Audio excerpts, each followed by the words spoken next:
Hi everybody, good morning. Welcome to the webinar. This morning we're going to be talking about the topic of your survival leadership response. I hope that's what you're here for anyway. Are you going to, is it fight, flight or freeze? Today we're going to get under the skin and understand the impact on our behaviour, thoughts and bodies. My name is Mark Sheldon. I'm the founder and CEO of Savant, a finance and technology search specialist. I also deliver business advisory to different customers and clients. And in a few moments, I'll introduce you to my colleague, Zoe Williams. But first, let's chat a little bit more about the topic before we get into the full content. Just recently, in December and January, at our Building a Resilient Solutions webinars, we asked a simple question. Which leadership style did you identify with? 67% said they identified with fight, 11% said flight, and 22% said freeze. Today we'll be focusing on the neurological impacts of that change and the strategies to manage and build resilience, wellness and go through again a period of change. Of course, during the webinar we'll ask further questions, so please participate in the polls. There's going to be another 4 questions, and also use the chat to pose any questions to Zoe and I that you would like. We will answer them at the end of each of the key areas of discussion. So if we don't come back to you straight away, we will update you on, and give you answers at the end of each session.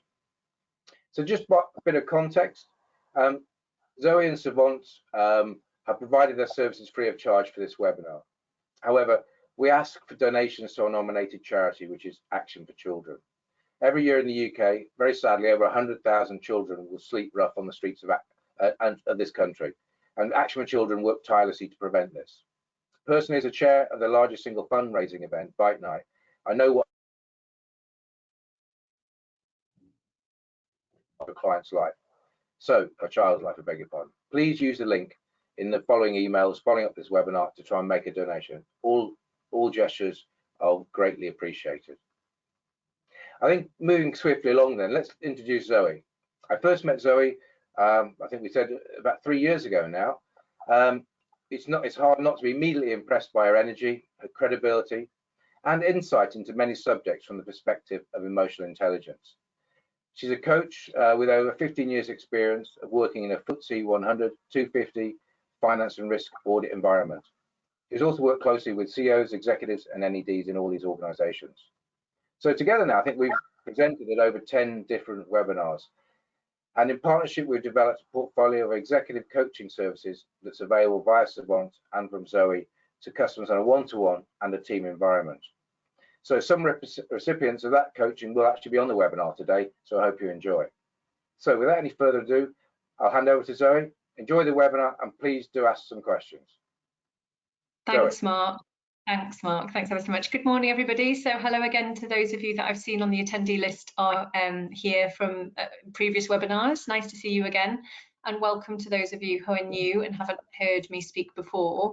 As Mark said, we're going to be talking about fight, flight and freeze leadership. And this is normally content that I only present to my one-on-one clients. It's something that we delve into on a one-on-one basis, or more recently I've been bringing it to group face-to-face interactions that I've been running. I'm based in Australia. I was meant to be co-located, so I was meant to be here half the year and in the UK half the year. Of course, I can't currently leave Australia because we're all locked in. So, but I have been doing face-to-face seminars here in Australia covering this content. It used to be reserved for one-to-one clients because it was not something that was commonly spoken about. It wasn't something that was particularly on vogue in the leadership sort of arena. It was more to do with a personal experience.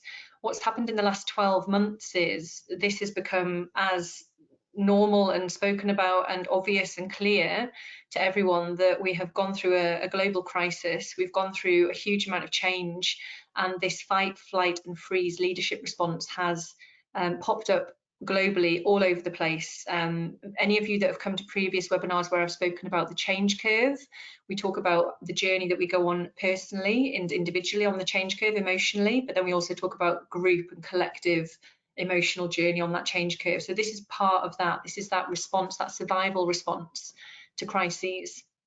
Now, how does this link to, I'm now an exec coach, but I used to be a director of internal audit and risk. Well, this, of course, understanding when you're looking at risk, and as leaders, you'll be looking at and managing risk at the moment in your organizations. Understanding how people respond emotionally to change, how they respond emotionally to crises is very important. It's a really important part of risk management and leadership. So I used to also have these conversations with board members, non-executive directors, chairman of the boards that I was reporting into, and also the executives that I was supporting as head of internal audit and risk, talking about the emotional response that people were experiencing within their organisations to change, to transformation, and to when crises occurred. I now work in the mining industry here in Australia, and of course they're in a heightened state of awareness, and they're managing risks on a minute-by-minute basis. So again, this is relevant for that environment. So we'll get straight into it. If you've got questions, please, like Mark said, put them in the questions box. We will be checking in, because I do like it to be interactive. I can't be in a room with you, which is very frustrating, but I would like to be able to answer any questions that you have as we go along. So what we're going to cover today is 3 simple areas of emotional intelligence. So the brain and the nervous system, first of all. So I'm going to give you the foundational information around what actually happens to us when we're experiencing change or crisis.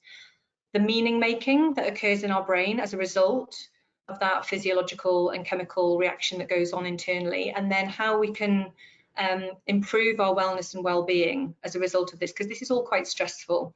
This reduces our resilience, and it can impact on our health and our well-being, which I'll cover off in the next section. So those are our three sections that we're going to run through, and we'll start with the brain. Now, I call this our thinking brain because we actually, from my perspective, we have more than one brain in our body, and this is our thinking brain, the brain that we hold in our skulls. Now, the brain is a survival database. It serves no other purpose than to help us survive danger, survive our environment. So it holds information and it stores information like a computer database would. Now, where does it get that information from? So you'll see on this slide, stimulus. So we've got the 5 senses. We receive information about our environment through our senses. We also receive information from our hormonal system. So the hormones that our body produces and the feedback that we get from our body informs the brain. And also our own thoughts. So the thoughts that we have inform the brain as well, which might sound a bit strange because most people think the thoughts come from the brain, but actually some of our thoughts can come from our body as well. So this brain, this meaning-making machine that we have in our heads is really there to help us survive our environment, make sure that we're scanning for risk and danger, and make sure that we can send the right signals to our body to respond to that perceived risk and danger.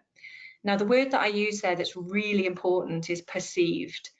We all perceive our environment differently. What some people see as a risk or as a hazard, someone else won't see as a risk or a hazard. Now, why does that happen? That's because what's in the database is different for all of us. So we've all had different experiences, we've all got different memories, we've all got different attitudes towards risk. Some people are quite happy to throw themselves off a platform with a piece of elastic wrapped around their ankles. I'm not going to do that, no way, Jose. So, you know, my brain is telling me that's not a safe thing to do. Other people, they're happy to go and bungee jump. So it's a very personal experience, this. We've got 100 billion neurons in our brain, and our brain is constantly scanning for danger. It's scanning the environment. It's taking that stimulus in from all of those different points of reference and trying to understand and make it mean something. Now, if the brain perceives what it's receiving to be negative or risky, then it will go into one of these 3 survival modes, which is fight, flight, and freeze. Now, for those of you that haven't been on previous webinars, the fight response is the most common, as Mark said. Most people in the corporate environment are fighters, fight responders to stress. Now, the environment that we work in from a corporate perspective taps into that a little bit. Our leadership teams above us and the environment of a corporate organisation is seeking for us to thrive under a certain degree of stress and a certain degree of pressure. Now, most of us who are fighters will enjoy a little bit of cortisol, will enjoy a little bit of adrenaline. We will perform better when we've got a little bit of pressure on us, and that's okay under normal circumstances. What's happened recently is when that nervous system activation is ongoing and prolonged, our bodies don't get any respite from it, and that's when people can burn out. So fight responders are more prone to burnout. They're more prone to chronic disease and things like anxiety or trouble sleeping, which we'll come on to when we talk about the nervous system. Flight and freeze are quite different, and we can, after fighting, we can move into a flight or freeze state. So flight is where we want to run away from the danger. So during the early days of the pandemic, you might have seen people who are flight responders put their hands up for redundancy or furloughing. They might have wanted to work from home and not be on video and not be on calls and hide. So flighters actually want to run away and move away from the danger. So those are the people that will have tried to get away from the situation and try to actually remove themselves from the situation that they were in. And freeze responders are actually quite different. They're not so it's not so obvious if you're a freeze responder. So a freeze responder will procrastinate. It's not literally standing still on the spot. It's just that their decision making, their judgment, their ability to actually produce work and take action is slowed down or stopped. And these people will experience heightened levels of anxiety, overthinking, procrastination, but they're also very good at delegating. If they're aware of this freeze response, they'll delegate more and have people around them do more for them to compensate for their freeze response. So that's what's going on in the brain. Isn't it fabulous? Don't you just wish you didn't have one in your head right now? But that's basically our survival tool, and it's not evolved as quickly as we possibly needed it to evolve in order for us to really not see as much danger. You know, we see a lot of danger around us that isn't necessarily there. So it has a negativity bias is ultimately what I would like you to take away from this. Our brain is designed to protect us, so it is looking for danger and risk. It's not looking for safety, it's looking for danger. We have approximately 80,000 thoughts a day. 80% are repeating thoughts, and 90% of those are negative, because it's just a database that is scanning and reading and meaning making over and over and over again. Now, if you imagine when people are in an environment where there is perceived risk and danger, such as a global pandemic, this negativity bias and these repeated thoughts, that 80,000 might go up, the 80% would certainly go up, and the 90% would go up.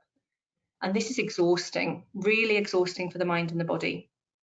And what's most important, why is it exhausting for the body? Well, when we experience a thought, our brain sends a hormone signal to the body to tell the body how to respond. And that's where we've got a brain in our bodies. We'll move on to that. So are there any questions, Mark? And we've got poll number 1 to ask our audience about what I've just told them about their thinking brain. So a couple of quick questions first. Yeah.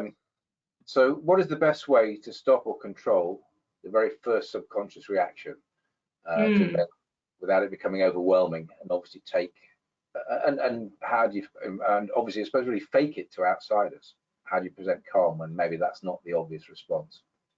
Yeah, so self-awareness. So 70% of the coaching and training that I do now is about self-awareness, and that's a really good question, because how do you interrupt this pattern? Because it is a pattern. It's what we call a fear loop, and it's about being aware. And how do you become aware? Well, your brain can't notice its own negativity bias. You have to feel it in your body, which we'll come on to in the next slides. But if you just hold that question for the next couple of slides, I'll answer it as I go through the nervous system content. It's a really good question. Okay. Why don't we launch the first poll then? Yeah, please. I'm really interested to see the results of this one. Okay. So, how many times a day are you aware of negative thoughts? Very simple.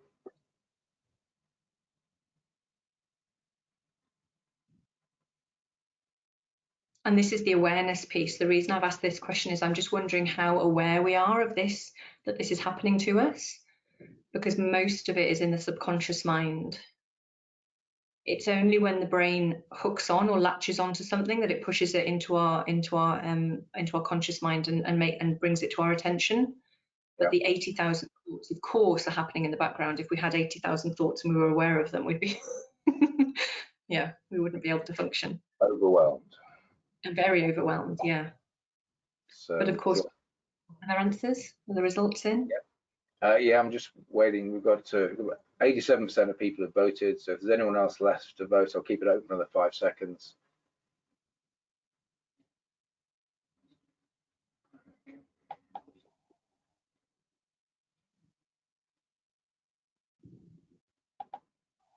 So how many times a day are you aware of negative thoughts? 6% never or rarely, once or twice a day, 35%, regularly 50%, and 8%. My mind is always focused on the negative. Yeah, so regularly 50%. And yeah, so that's really, really interesting. And it's how aware are you as well, because of course the science that backs this up says that 80,000 thoughts at least are happening in the subconscious mind, and we're not even aware of that happening, but it is very energetically draining. Great. So was that the only question that came in? Shall I move on and answer it in the next section? I think that's the right way to do it, yeah. Great, thank you. So our nervous system. So if you imagine this is going on in the background, 80,000 or maybe more now, I'm sure it's more now, negative thoughts, which are repetitive. What does this do? What does this do to our bodies? And it's our bodies that are really suffering from this experience. So the brain will then say, uh-oh, all is not well. Things are not good.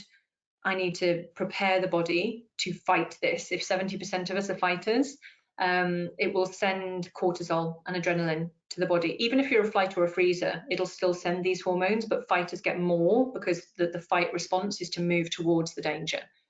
So cortisol and adrenaline get produced by the pituitary gland, and it gets pumped into our bloodstream, and it gets courses down through our bodies, through our bloodstream, and all around our organs and into all of our muscles, makes our vessels expand, get ready to take action. Mouth might go dry, sweaty palms, all of those kind of things. Also, we might get a sort of a feeling around the chest area or upper stomach, upper abdomen. If, on the other hand, the brain is at ease and it's feeling safe, it still releases hormones, and it will release oxytocin, dopamine, and serotonin. Now, these are the hormones that actually help repair the tissues in our body. These are the hormones that help us feel at ease. These are the hormones that have us feel at peace and relaxed. These are the hormones that allow our body to actually go, okay, I'm safe. I can now do all the things that I need to do to restore any damaged tissue or to repair from any, heavy drinking the night before, where the liver needs to maybe go into a bit of a detox, but it gives our body time to actually heal. Now, when we're stuck in this fear loop, and if we've got the cortisol and the adrenaline coursing through our bodies all day because of the environment that we're in and the way the brain is responding to that, the only time that you will actually have your nervous system deactivated to repair the body is when you're asleep. Now, if you're experiencing extremely high levels of cortisol and adrenaline, your sleep will also become interrupted. So you might find that it's hard to get to sleep, or you're restless, or if you wear one of those sleep monitors, you might find that your sleep pattern is not as restorative as it needs to be. So then we're getting into a real danger zone where the body isn't having enough time to heal and to restore, and that's when you start to get chronic symptoms of stress. Now, our body responds to these hormones. So we actually have 100 million neurons in our gut, and I call this our second brain, our body brain, because it is our gut that then signals back to the brain to say, hang on a second, this is not okay. Like, you are overloading me with these hormones and I do not feel good. I need a break. I need a rest. So the gut will then send signals back to the brain, which is discomfort, bloating, IBS. Normally gut issues are associated with that's the first sign of chronic stress, after anxiety, interrupted sleep, and fatigue. So if you're starting to feel any kind of symptoms in your abdomen or your gut, that's your gut saying, all is not okay here. Help, switch this off. I need more time to heal. And that's in answer to that question, when that person asked, how do we catch ourselves, or how do we stop this loop before it becomes obvious to the external world? Feel it in your body, because your body will be telling you before your brain can tell you that you're actually in a fight, flight, or freeze state. You'll feel it in your stomach, you'll feel it in your chest, or you might even feel it in your throat, or you'll feel it in your hands. But get really connected to what your physiological signals are, so that you can then notice them and go, oh, okay, I need to do something about that. Now, we'll come on to this later, but I'll introduce it now and I'll repeat it later. How do we signal to our body that it's safe? Because we've got that word there, safety, and we want to release oxytocin and dopamine and serotonin. Now, the first thing to happen when the brain perceives danger is it sends a signal to the lungs and the diaphragm to shorten and tighten, to shorten the breath, and we breathe more shallow, and we don't take as much oxygen into our body. So if you can just take 2 or 3 really long, slow, deep breaths in through your nose and out through your mouth, you're effectively interrupting that brain pattern and you're sending a signal to your body, it's okay, it's okay. Actually, false alarm, everything is fine. And it's as simple as that. It's 2 or 3 very long, deep inhalations through the nose and exhalations through the mouth. And it signals to the body, calm down, don't go into fight response, don't go into flight, don't go into freeze. Now, you might have to do that a number of times over in order for it to become fully effective, especially if we've been in this state for a prolonged period of time. But we'll come on to breath more later, but it's ultimately breath is the pattern breaker. And it's something that's been, I mean, this is the other thing, this is why I'm surprised that I'm now, and I'm delighted that I'm now doing this more publicly, but these again, previously were one-on-one conversations. These were one-on-one strategies that I was, bringing to people at a personal level that weren't necessarily needed or seen to be needed en masse. But now we're in such a heightened state of awareness and in such a heightened state of stress, and people's resilience is so low. This is becoming really needed at scale. So delighted to be sharing this with you.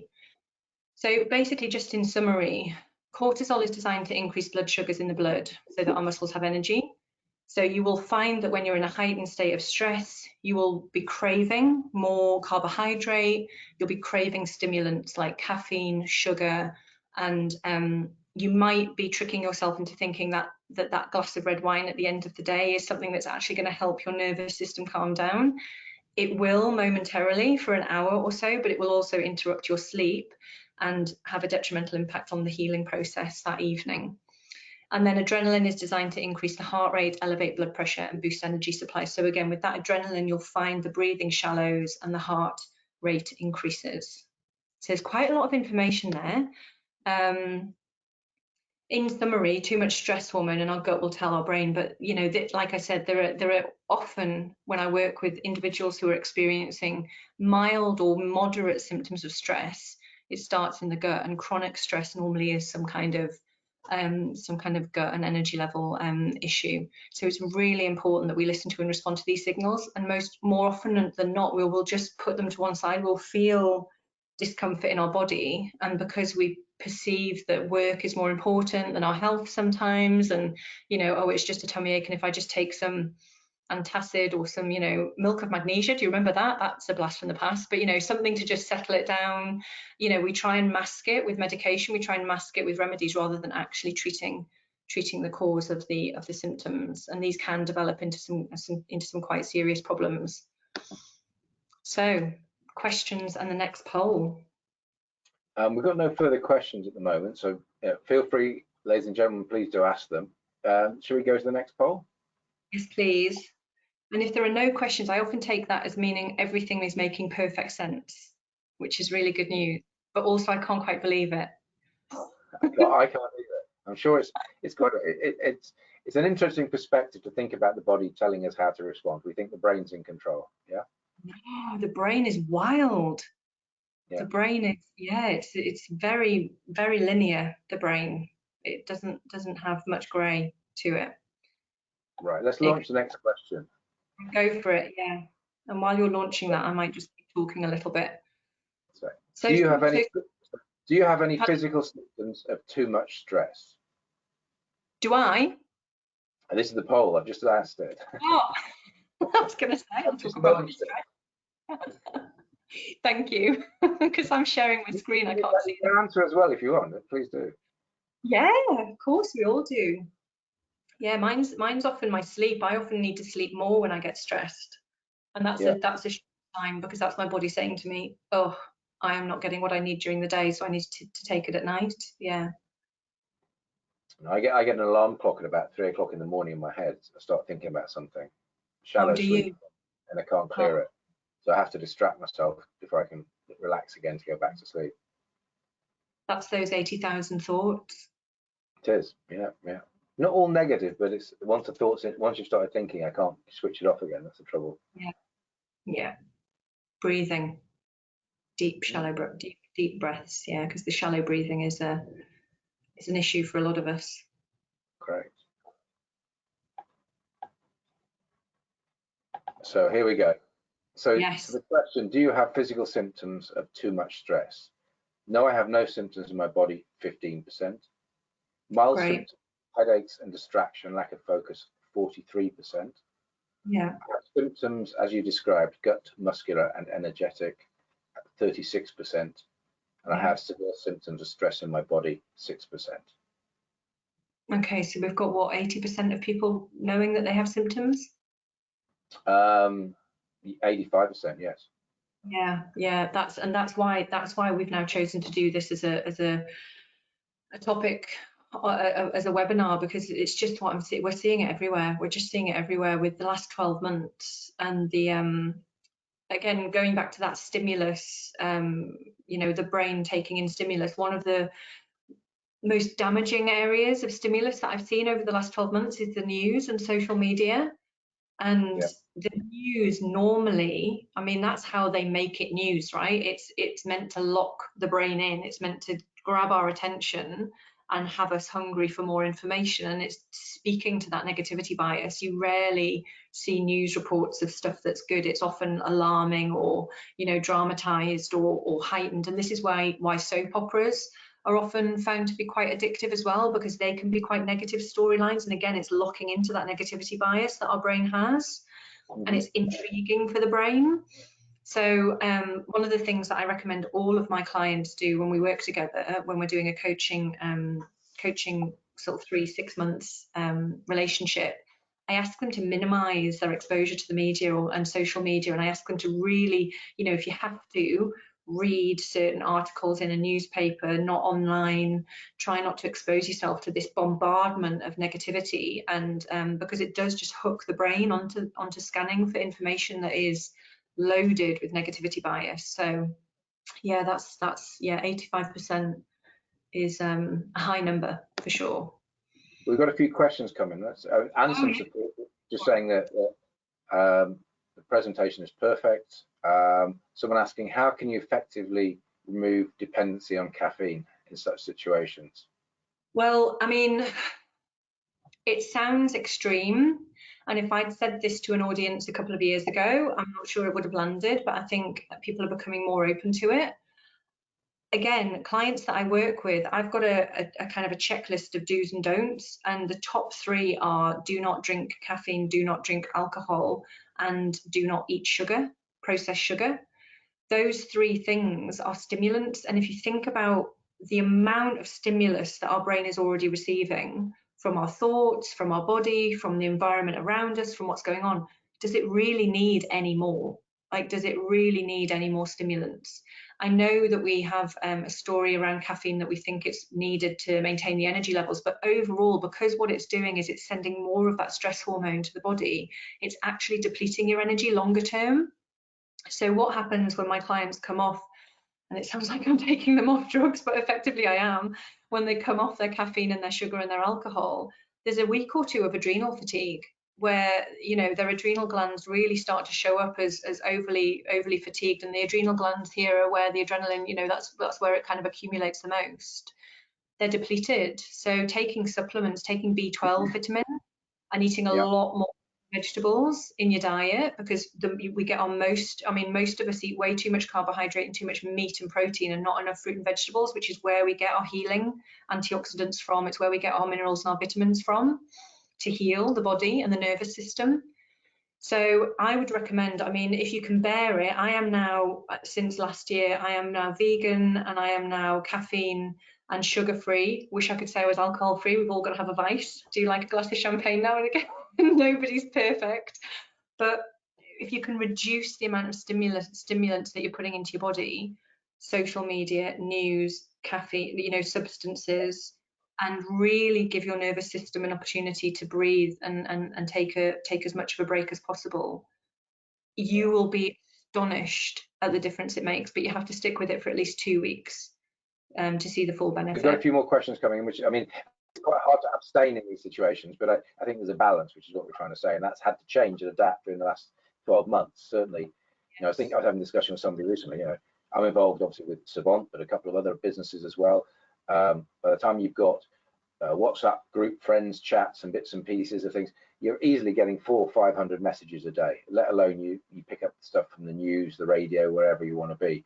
It's a very, you've got to filter that to allow yourself to focus on what's important. You have to. Question here, what do you think of peripheral vision techniques to offset stressful moments? Peripheral vision techniques in terms of, well, they can't talk to me. If I was in a room, I'd have a conversation with this person. There's a question from Phil. He also goes on to talk about NLP techniques for understanding soul. Yeah.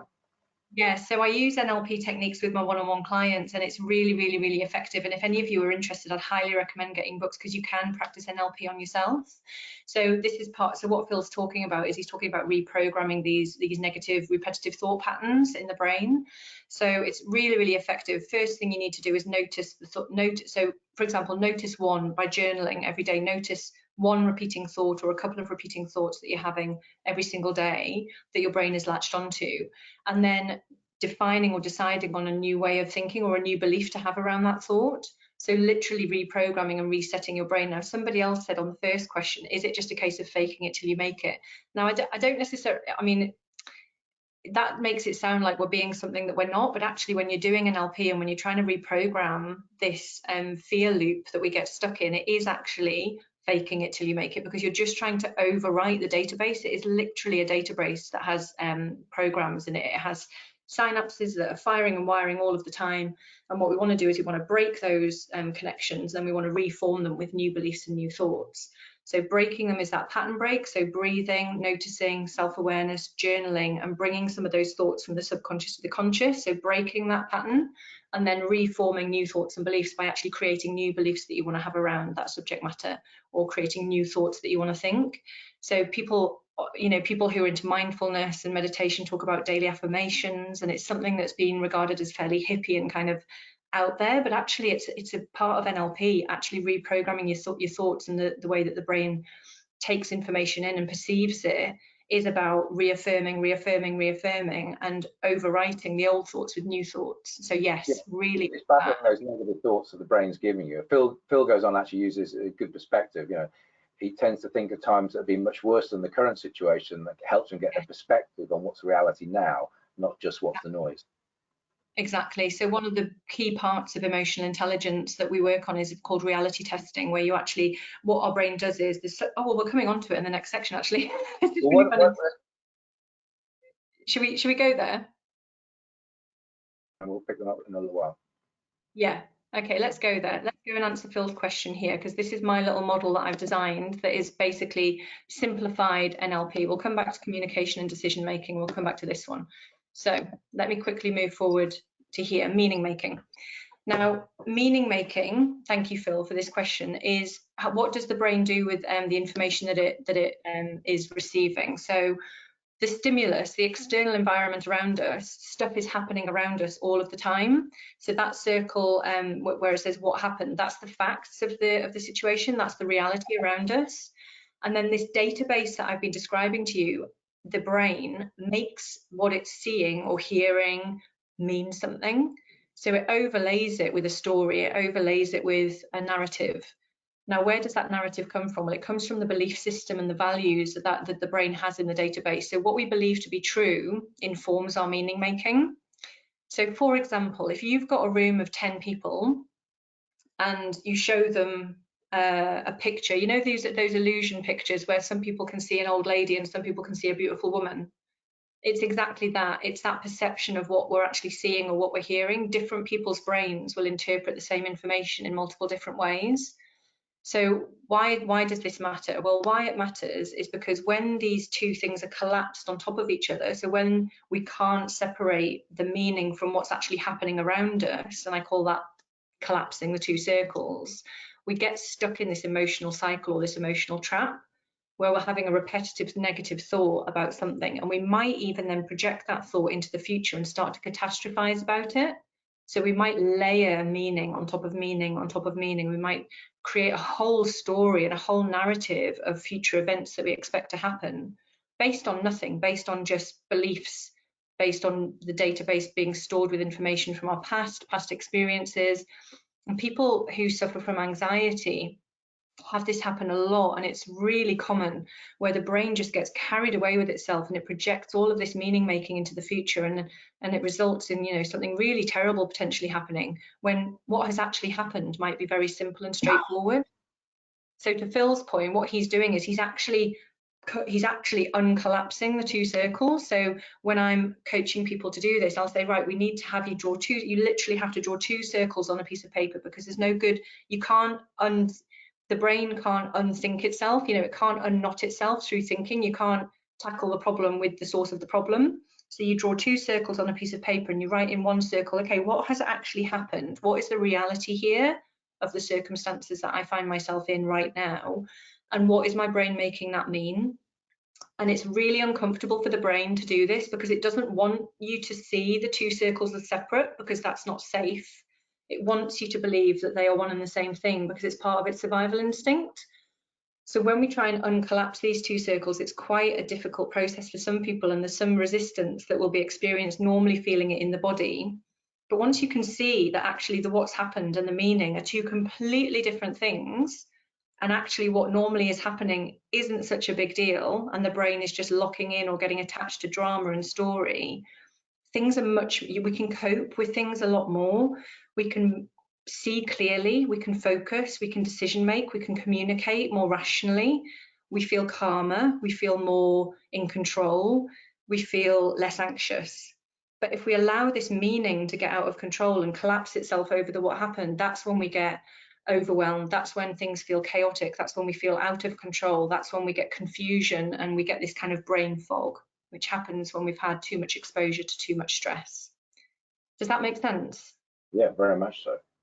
Any questions have come in? Because that's quite a lot again that I've presented.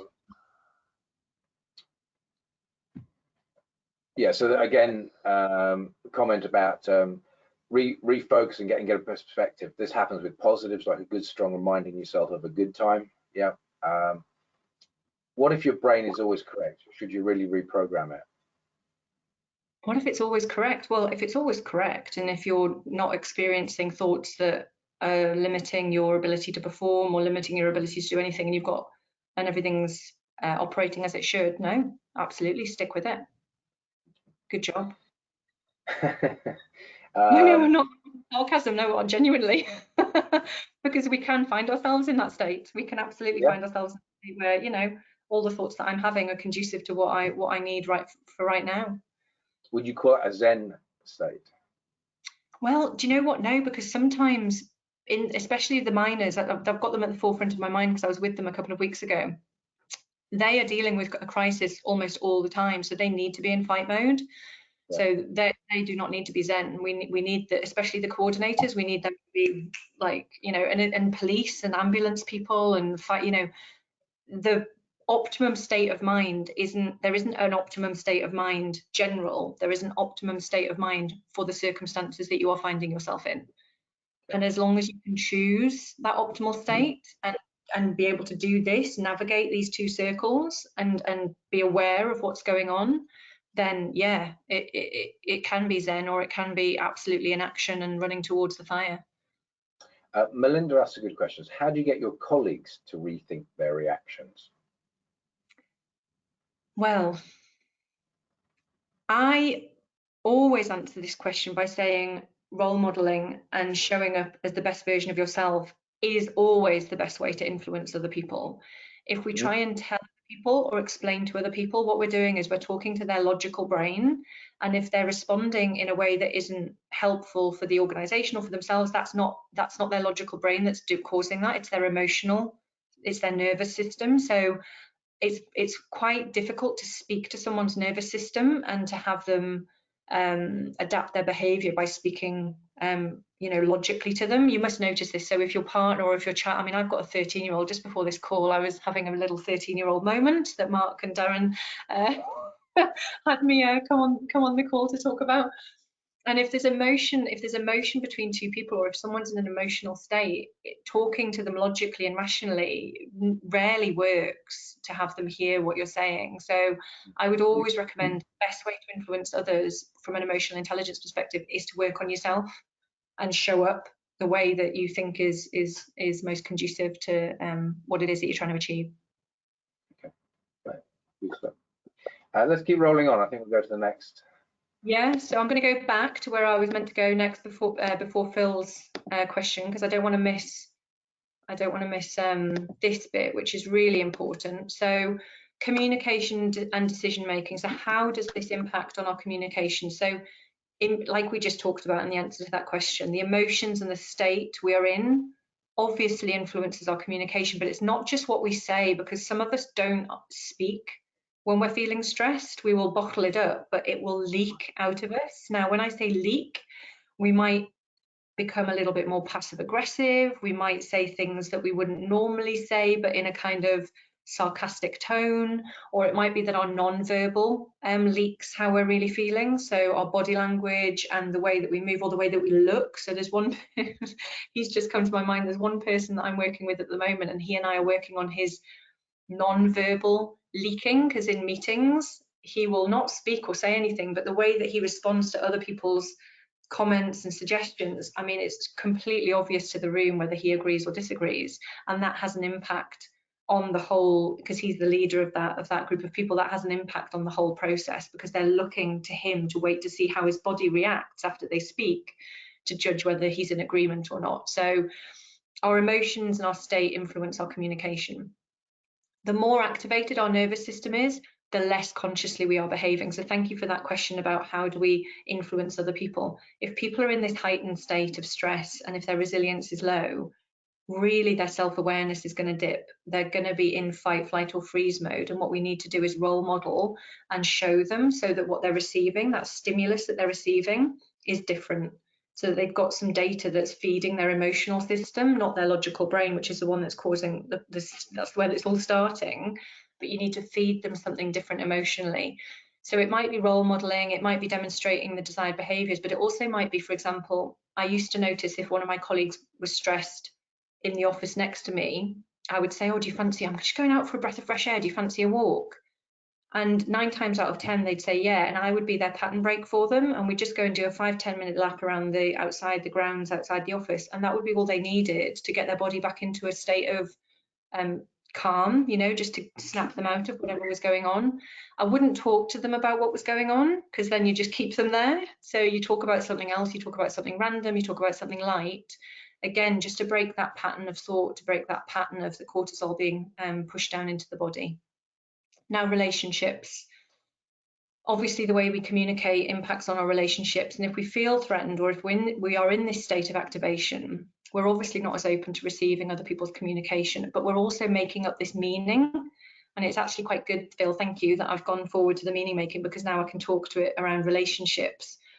Can you see how collapsing meaning over what happened causes quite a number of problems in relationships? Now, if you and your partner, or if you and your business partner, or if you and your team are making the world around you mean the same thing, you'll have alignment. So there'll be agreement there, which is why we get on with certain people and we don't get on with other people, because there's not that agreement. We're not making things mean the same thing. So there'll be like a bit of a confusion, and we'll be listening to the other person and we'll be thinking, well, I don't get that. I don't understand. It doesn't make sense. Because we're always trying to make sense of what we're hearing and seeing. Whereas when there's alignment in that meaning making, that's when relationships galvanize. And unfortunately, especially when there's trauma involved, if 2 people are making something mean the same thing from a negative perspective, from a trauma perspective, they will really, it's called trauma bonding, where they will bond over that story and they will bond over that meaning. And the meaning and the story actually grows and becomes more powerful the more people that are aligned to it. So when I do work with organizations on culture, this is how culture is created, through the meaning that people are making out of the environment around them and the stories that they're creating in their minds, and then the stories that they're sharing and bonding over, and then galvanizing and tightening their relationships to the story and to each other. That's how corporate culture is created. So you have to be able to unlock and unknot that meaning making, and then rewire it with new meaning making. So it's like NLP for a corporate culture. It's really fascinating. So that's communication. And then decision making. So as with relationships, we're not as open to new information. We're scanning for negativity. So if you're, I mean, for example, in the mining industry, they're looking for negativity all the time, and they do have a negativity bias in their environment, so it's not a bad thing. So like I said before, this is situational. It's not, you know, nobody should be in any certain state at any given point in time. It's what you need to achieve what you're trying to achieve. But if you're in an organisation that's in a growth period at the moment, or if you're looking to grow this year or next year once we come out of this, you really need to be able to support your business to come out of survival mode, because decision making will be locked in to a negativity bias, and that might not be where you need the organisation to be. So again, it's about unlocking and unwiring the stories and the meaning that the corporation has made about this year, last year, and then rewiring it with new stories, positive stories about the future. So that's why we create corporate visions. That's why we create corporate mission statements. That's why we have people aligned to a common purpose and goal, to try and have that future pacing, that positive future pacing wired into the, not just the brain, but the bodies of our employees. I just realised I'm running a bit out of time, so I'll keep going. So how this then shows up. So very quickly, just to show you. So as we're bouncing around emotionally with all of these different chemicals coursing through our body, if you look at this luminary level, so these are levels of emotional regulation. So there are 3 zones of emotion that I talk to my clients about, which is the discomfort zone, the comfort zone, and the elevated zone. Now, in the discomfort zone, that's when we're experiencing extreme stress. That's when we've got lots of stress hormone in our body, and that's when we're really needing to give ourselves a break. But the comfort zone, and it's interesting because people go, oh, the comfort zone, that's interesting. Well, this is where people feel most comfortable. So competitive, frustrated, in a state of desire or fear, and courage. So a lot of organisations and corporations design their culture around this, mostly around competitive and courage, but sometimes they can dip into frustration, desire and fear. And what I'm trying to help educate leaders on is emotional intelligence culture that sits up here, where there's more willingness, acceptance and reason, which is a much less stressful state to be in, where the body and brain are in unison and there isn't so much of that stress hormone going around the organisation, which does lead to less performance in the longer term. So questions and next poll, please, Mark. Yeah, let's go with the next poll. So I'm going to launch this now. Which level of the comfort zone do you find yourself in the most? Okay. I'll put it back. I'll put the slide back. Which level of the comfort zone do you find yourself in the most? We're talking about the comfort zone here, aren't we? Yes. Yes. Yeah. So it'd be quite interesting to know where people are most comfortable. Are you most comfortable in courage, competitiveness? Do you find yourself dipping into frustration or desire? Desire is I want. It's like I want things to be different. I want things to be this way. I want things to be that way. Or fear, which is on the cusp.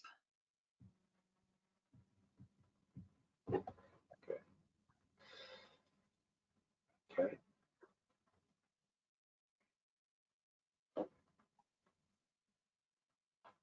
There's a runaway leader here, but is there? Yeah, I can't say till it's finished. I don't want to influence the voting. Keep me in suspense. I love these polls. All right, okay, we'll close the poll now. Yes. So, which level of the comfort zone do you find yourself in the most? 16% desire, 47% frustration, 26% competitive, 12% courage, and none for none. So the overwhelming comfort zone is frustration. Frustration, and we feel like it gives us energy, it gives us like, but then it's so depletive because it is creating more of this stress hormone. Such a common response to that question. So what can we do? Quickly, let me take you through what we can do. And you will get these slides are attached to this presentation, and you'll also receive these and the recording of this webinar as well. So, and if you have any questions, you've got an opportunity to reach out to me or anyone at Savant afterwards as well. So how do we, so it's what I just talked you through. So meaning making training, so separating those 2 circles is one of the really important strategies that I couldn't recommend more after giving up all of the stimulants and, you know, looking at your diet and your sleep, but really taking a minute or 2 after a meeting, even just sit down, draw 2 circles in your notebook and go, right, what happened in there and what did I make it mean? And just start trying to reprogram your brain, make your brain become more aware of when it's collapsing meaning over what's happened and causing you to feel that kind of confusion, that cloudiness, that overwhelm, or that you know, anxiety about what might happen in the future. So here it's literally talking you through that process and how to uncollapse those two circles. Set yourself some time every day to practice these techniques, and it becomes really, really useful, because eventually what you will be able to do is just do it without drawing the circles. You'll just be able to go, oh, in the meeting, in the moment, you'll see the meaning come in and you'll go, oh gosh, look, check that meaning out. That's interesting, because that's not actually what's happening right here, right now. It's trying to take me down the road into a month's time when I suspect that this project is going to fail and no one's going to do what they say they're currently saying they're going to do.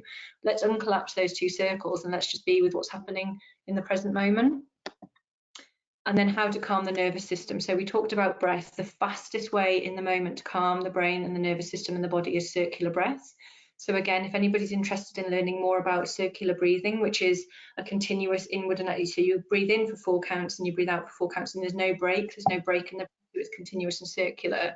That really calms the nervous system down very, very quickly.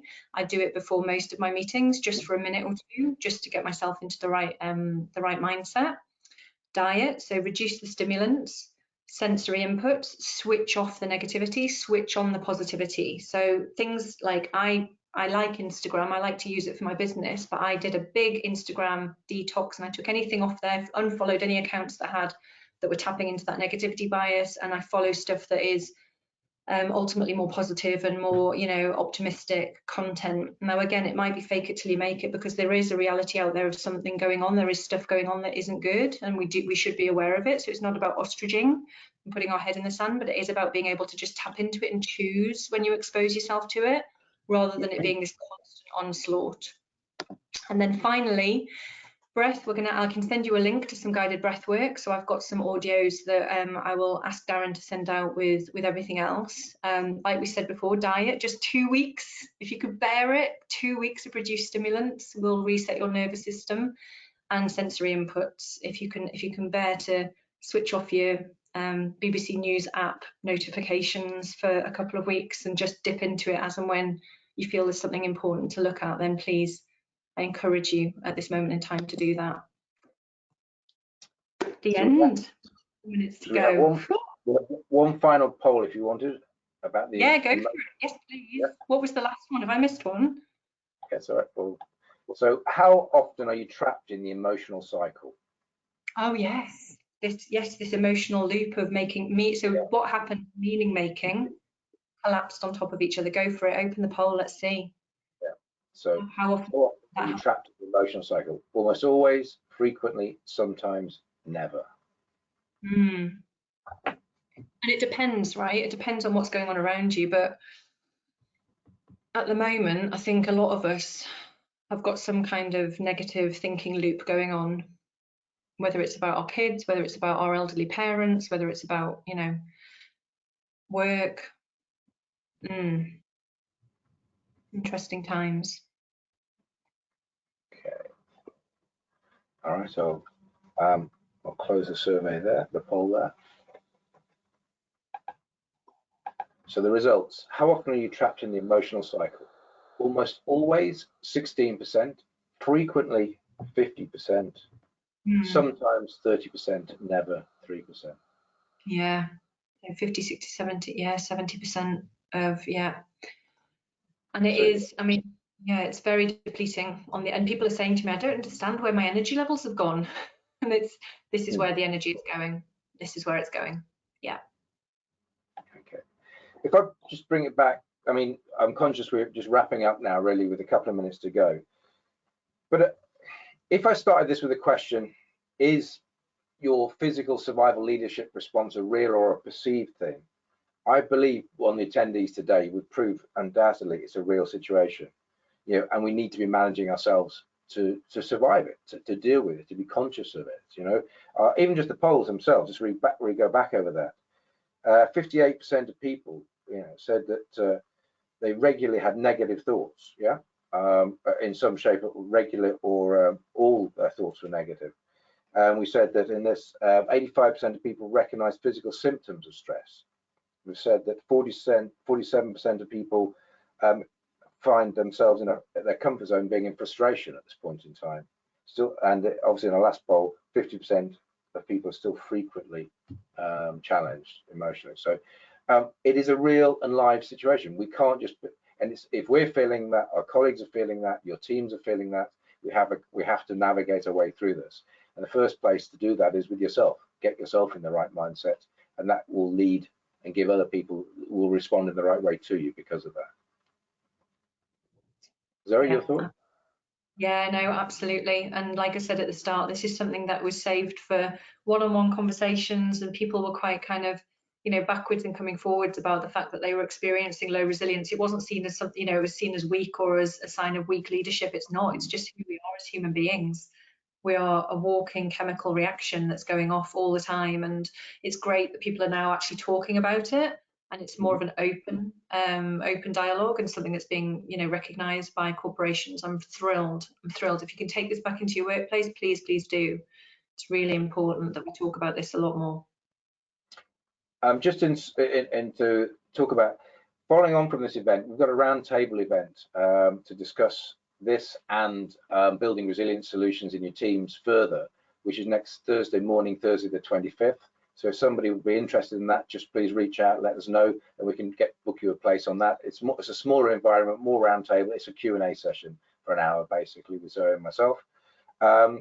Obviously, following on from this, if you'd like to reach out, if you'd like to get a free session with Zoe to discuss your thoughts, your feelings on a one-to-one basis for half an hour's coaching time, then that's certainly something that's available. So please follow on. You've got access to documents and handouts that's been set up by my colleague Darren Pepper in the webinar now. So please access that. And yeah, if all feedback is greatly received. Yes, thank you. So thank you very much for attending. We've had a very good attendance today, and you've stayed with us nearly the whole journey. So congratulations. Thank you. Have a good day, and let's take a positive mindset into it. But thanks everyone, and have a good day.